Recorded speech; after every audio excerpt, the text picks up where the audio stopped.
এখন অবধি তো একটাই প্রতিপক্ষ আছে, সেটা হচ্ছে মীনাক্ষী, আর মেঘের আড়াল থেকে ইলেকশন কমিশন অফ ইন্ডিয়া। আর বিজেপিতে এখনো প্রার্থী পায়নি, বিজেপিকে প্রার্থী পাক, তারপর দেখা যাবে। বিধানসভা নির্বাচনে মা তুমি ভোট দেবে কোনখানে?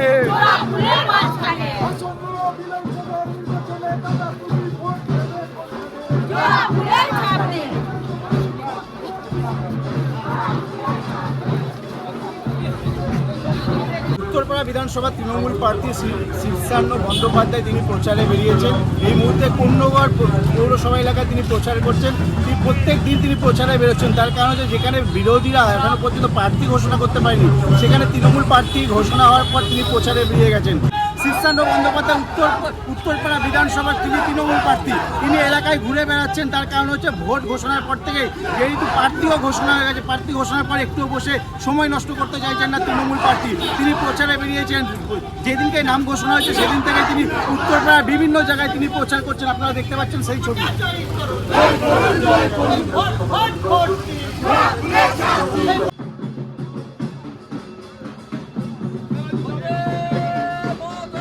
কাজ বাকি আছে, অনেক কাজ করতে হবে এখানে। এখানে হাসপাতালগুলো অনেক বেটার অবস্থায় আছে বাকি পশ্চিমবাংলার থেকে, আরও বেটার করতে হবে। যেখানে যেখানে পদশ্রীর এখনও কন্ট্রাক্টর পাওয়া যায়নি, সেগুলো এখন তো মডেল কোড অফ কন্ডাক্ট আছে, এখন তো রিটেন্ডার করা যাবে না, সেগুলোকে রিটেন্ডার করে সেই কাজগুলো করতে হবে।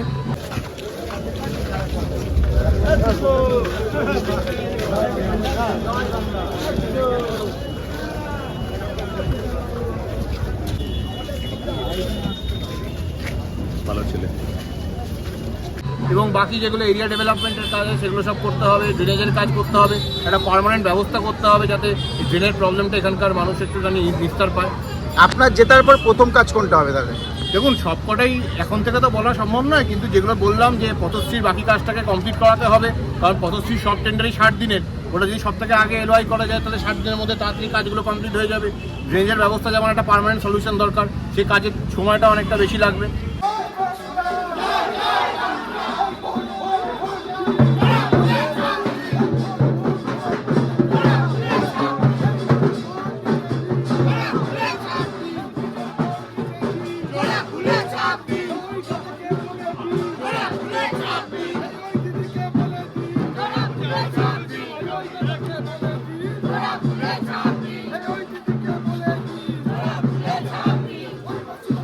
তার থেকে সব থেকে বড় বিরোধিতা আমাদের মমতা বন্দ্যোপাধ্যায়, যখন যখন এরকম সব করেছে এবং বিভিন্ন কারণে ভোটারদেরকে লাইনে দাঁড় করিয়েছে, কখনো নোটবন্দিতে, কখনো নাগরিকত্ব প্রমাণে, কখনো এসআইআরে, সবসময় মমতা বন্দ্যোপাধ্যায় প্রতিবাদ করেছে এবং আমরা তার সাথে আছি।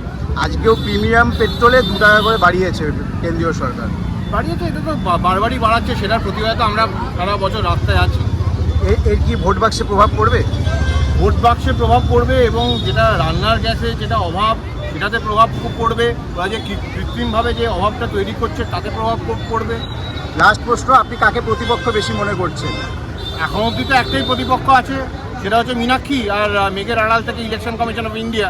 আর বিজেপিতে এখনো প্রার্থী পায়নি, বিজেপিকে প্রার্থী পাক, তারপর দেখা যাবে। কোন্নগর থেকে অলিম্পের সঙ্গে প্রসেনজিৎ, হিন্দুস্তান টিভি।